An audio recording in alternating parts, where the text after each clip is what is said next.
Hey everyone, welcome back to my YouTube channel. In today's video, I'll be showing you how to see your message requests that you have got on your Facebook Messenger.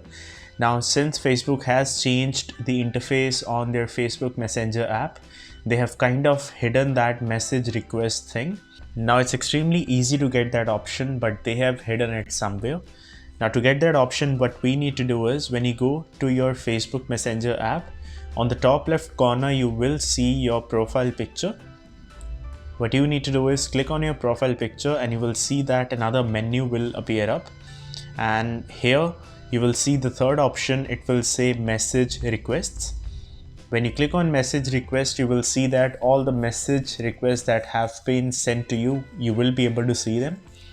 Now, message request simply means that if a person who is not in your friends list on Facebook, if they try to send a message to you, it will always go in the message request section. Now, in order to get a message or a person from the message request to your normal main screen, what you need to do is click on that particular person.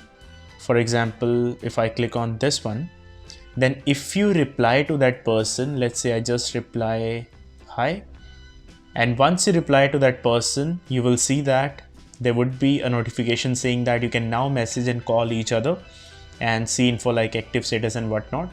Now if you go back to your home screen, you will see that person has been moved from message request to the main screen. So this is how easy it is to get a person from a message request to your main screen.